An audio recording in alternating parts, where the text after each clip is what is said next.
এই যে মসজিদটা, এই মসজিদটায় 35 ওয়াক্ত নামাজ আদায় করা হয় সারা সপ্তাহে। এখন একটা নামাজ, যে নামাজের নাম হলো আল জুমআ, ওই জুমার নামাজটা আল্লাহ একবার একটি জায়গায় সূরাতুল জুমআ 28 পারা 13 পৃষ্ঠা আদায় করতে বলেছে। ইয়া আইয়ুহাল্লাযীনা আমানু ইযা নুদিয়া লিস-সালাতি মিন ইয়াউমিল জুমআতি ফাসআউ ইলা যিকরিল্লাহ। ও ঈমানদার সম্প্রদায়, জুমার দিনে আযান শোনা মাত্রই আল্লাহকে স্মরণ করার জন্য আল্লাহর ঘরের দিকে ধাবিত হয়ে যাবে, আর যেন এক মুহূর্ত বিলম্ব করবে না। একটু জোরে বলা যাবে না সুবহানাল্লাহ? তাহলে জুমার নামাজ পড়তে আল্লাহ গোটা কোরআনের 114টা সূরায় কবার আদেশ দিয়েছেন, অনলি ফর একবার।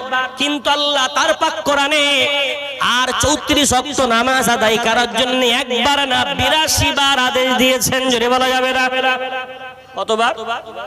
82 বার। এখন আপনাদের কাছে হিসাব, একবার যে নামাজ পড়তে বলা হলো তার গুরুত্ব বেশি, না যে নামাজটা 82 বার পড়তে হলো তার গুরুত্ব বেশি? একদম হিসাব ক্লিয়ার।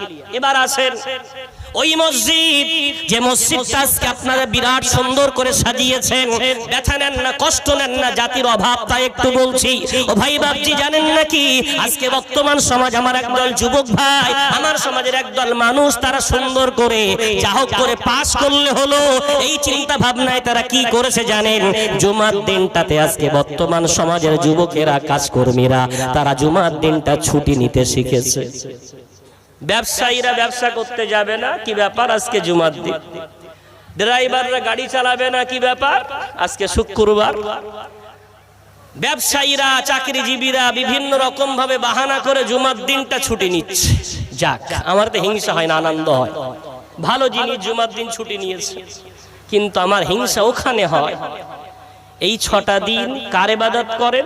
হাতটা বেঁধে তো বলেন ইয়াকা না'বুদু, ইবাদত করি কার? ও আল্লাহ তোমারই। কিন্তু এই 6টা দিন ইবাদত আল্লাহর না, মুখে বলেন তো বটে, দুনিয়ার নকল খোদার ইবাদত করেন। ওই 6টা দিন আসল খোদাকে চিনতে পারেননি, যে খোদা আপনাকে বলতে দিলেন, যে খোদা আপনার কানে শুনতে দিলেন, যে খোদা আপনার চোখে দৃষ্টি দিলেন, যে খোদা আপনাকে বোঝার ক্ষমতা দিলেন, ওই খোদাকে চিনতে পারলেন না। কিন্তু নকল খোদা, যার কাছে কাজ করে মাসে 30,000 টাকা পান, হার্ডলি 50,000 টাকা, হার্ডলি 1,000 টাকা পান, ওই নকল খোদার এত আপনি পূজারি, ওই নকল খোদাকে এত ভালোবাসেন, তার হুকুম অমান্য করা যাবে না। তাই 6টা দিন আপনাকে ওই মসজিদে পাওয়া যায় না, কিন্তু একটা দিন আসল খোদাকে ডাকবেন বলে ছুটি নিয়েছে। ঠিক না বেটি? নকল খোদা 30,000 দেয়, আর আসল খোদা কি দিয়েছে? ও বান্দা, দুটো চোখ দাও না আমাকে, 10 কোটি টাকা দেব, কে রাজি আছো? দেবেন কেউ? 10 কোটির বিনিময়ে দুটো চোখ? উল্টো আপনি আমাকে বলবেন, ও ভাই কি কথা বলছেন, 10 কোটি কেন, গোটা পৃথিবী দিলে চোখ দেওয়া যাবে না। রব্বুল আলামিন আবার স্মরণ করিয়ে দাও, বান্দা তোমার 30,000 টাকার গুরুত্ব বেশি না পৃথিবীর গুরুত্ব বেশি? ও চোখের দৃষ্টি দুনিয়ার কেউ দেয়নি, আমি আল্লাহ তোমার চোখের দৃষ্টি প্রদান করেছি। একটু জোরে বলা যাবে? ও বান্দা, তোমার জিভটা দাও না, কেটে দাও জিভটা, আমি আল্লাহ 20 কোটি টাকা দেব, দাও না দাও, 20 কোটি টাকার বিনিময়ে জিভটা বিক্রি করবে। আবার ওই একই কথা বলবে, না না না, পৃথিবী বিক্রি করে দিলে ওই জিভ দেওয়া যাবে না। ও বান্দা, পৃথিবীর চেয়ে দামি বস্তু আমি আল্লাহ তোমার দেহের মধ্যে দিয়েছি, এ শোনার ক্ষমতা আমি আল্লাহ দিয়েছি। এক এক করে গুনে চলে যাও বান্দা। এই করোনা তোমাদের অনেক কিছু শিখিয়ে দিয়ে গেছে, যদি বলেন একটু সুবহানাল্লাহ। করোনা অনেক কিছু শেখায়নি, কি শিখিয়েছে? অক্সিজেন কিনতে হয়েছে, কোটিপতি 1 মাস অক্সিজেন কিনতে পকেটে টান ধরেছে। কি ব্যাপার? বলে আর বলো না বাবু, সব ঠিক, অক্সিজেন কিনে কিনে মাথা খারাপ। ও বান্দা, তোমার বয়স আজকে 57 বছর, তোমার বয়স আজকে 70 বছর, তোমার বয়স আজকে 80 বছর, যেদিন থেকে জন্মেছো আর ওই দিন থেকে আজ পর্যন্ত কুইন্টাল কুইন্টাল অক্সিজেন আমি আল্লাহ দিয়ে গেছি। একটা দিন বিল পাঠাইনি, একটা দিন মূল্য নেইনি রে বান্দা, এগুলো আমি আল্লাহ ফ্রি সাপ্লাই দিয়ে গেছি। এটা জোরে বলা যাবে না? ও বান্দা, তাই নকল খোদার 6 দিন ধরে ডাকো, আর একটা দিন ওই আল্লাহকে ডাকবে, যে আল্লাহ পৃথিবীর চেয়ে দামি দামি মূল্যবান অঙ্গ তোমার দেহের মধ্যে দিয়ে রেখেছে। ওই আল্লাহকে ডাকবে বলে আজকে ছুটি নিয়েছো, কিন্তু তোমার ঘুমটা ভাঙে বেলা 10টায়। কটায় ঘুম ভাঙছে? বেলা 10টায়। ও বান্দা, তোমার ঘুম ভাঙে, আর নকল খোদাকে ডাকো বলে বাকি 6টা দিন রাত 2টোয় দৌড়াচ্ছ, কি ব্যাপার? ট্রেন ছেড়ে যাবে, 3টায় উঠে দৌড়াচ্ছ, বাস ছেড়ে যাবে। নকল খোদাকে ডাকার জন্য কোম্পানিতে না পৌঁছাতে পারলে তোমার নামে লাল দাগ পড়ে যাবে। তাই নকল খোদাকে সন্তুষ্ট করতে 6টা দিন রাত 3টে রাত 2টায় ওঠো, অথচ আমি খোদা, আমি আসল খোদা, এত দামি দামি জিনিস দেওয়ার পরে আমাকে ডাকবে। একটা দিন ছুটি নিলে তাও তোমার ওদিন ফজরের নামাজটা তুমি পড়ো না, বেলা 10টায় নামাজটা কাজা করে ওঠো। জোরে বলেন একটু নাউজুবিল্লাহ। 10টায় উঠলো, উঠে এবার বান্দা প্যাকেট নিয়ে বাজারে গেছে। 1.5 ঘন্টা ধরে বাজার ঘাট, 1 সপ্তাহ বাজার করতে হবে। আজকে আসল খোদার ডাকাত দিন, এতে যত ফাঁকি দেওয়া যায়। 1.5 ঘন্টা ধরে মাছ গোশ ইত্যাদি আনতে আনতে 11:30। বাড়ি এসে স্ত্রীকে ডাক দিয়ে বলছে, দাও না সাবান শ্যাম্পু কোথা? তো বলছে, কি ব্যাপার এত ব্যস্ত কেন? জানো না জুমার দিন? দিয়েছে এক তাড়া। ওরে বাবা, জুমার দিন বুঝতে পারছো না? সাবান শ্যাম্পু নিয়ে বেচারা গেছে পুকুর ঘাটে। যাওয়ার আগে মা ডাক দিয়ে বলছে, কি রে খোকা, আমার জন্য পান এনেছিস? মাকে দিল এক তাড়া। গত সপ্তাহে 1 বান্ডিল পান সব শেষ করেছো, দিল এক তাড়া। আব্বা বলছে, আরে কখন নেলি? বলে এই তো। বলে শোন শোন, তোর শ্বশুর এসেছিল 3 দিন আগে, তুই তো কোম্পানিতে ছিলি, তো তোর চাচার কাছ থেকে 1000 টাকা ধার করে বাজার টাজার করে নিয়েছিলাম, 1000 টাকা দে। আব্বাকে দিল এক তাড়া। তোমার মেয়ে তুমি বোঝো, আমাকে বলছো? বুঝতে পারছেন? মার পান কিনে দেয় না, বাপের ঋণ শোধ করেন। পুকুর ধারে এবার ঘাটে গিয়ে ওর মতো আরো অনেকগুলো পার্টনার আছে, দাঁড়িয়ে দাঁড়িয়ে বলছে, কেন্দ্র সরকার এই আইনটা কি জন্য করেছে দেখি জানি, ফোটানি রাজ্য সরকার এসবগুলো কি জন্য করে দেখি জানি। ওর ভাব দেখে মনে হচ্ছে ওই চেয়ারে বসার একমাত্র ওই যোগ্য। কথা বুঝতে পারছেন? কেন্দ্র সরকার কি করেছে, রাজ্য সরকার কি করেছে, এত ফোটানি, তার মানে ওই চেয়ারে বসার যোগ্য। বলেন তো ভাই বাবাজি, আপনাদের হাতে ফয়সালা, যে তার মায়ের পান কিনে দেয় না, বাপের ঋণ শোধ করে না, ও যদি ওই চেয়ারে বসে, রাস্তার ইট বালি পাথর আর পাওয়া যাবে? সব খেয়ে ফেলবে না? এই ফোটানি দিতে দিতে ফালতু সময় ওখানে দাঁড়িয়ে নষ্ট করলো। আল্লাহ বলছেন, জুমার দিন আজান দিলে কোথায় যাবে? মসজিদের দিকে। মসজিদের মুয়াজ্জিন প্রথম আজান যেই দিয়েছে তড়িঘড়ি পুকুরে ঝাঁপ দে। আল্লাহ বলছে মসজিদের দিকে, যাওয়া যাচ্ছে পুকুরে। কত আল্লাহকে মানে দেখেন, ঝপ ঝপ করে পুকুরে লাফ দিচ্ছে। এবার লাফ দিয়ে সাবান আর শ্যাম্পু এত লাগানো লাগাচ্ছে, মনে হচ্ছে একটু পরেই দাফন করা হবে জনাবকে, আর সাবান মাখার সুযোগ পাবে না। সারা পুকুরের পানি গেজা করে ফেলেছে। বাড়ি এসেছে, বাড়ি এসে স্ত্রীকে বলে, যা পাঞ্জাবি দাও, টুপি দাও, তাড়াতাড়ি করে আতর শর্মা মেখে ও বেটা ওই মসজিদের দিকে রওনা দিয়েছে।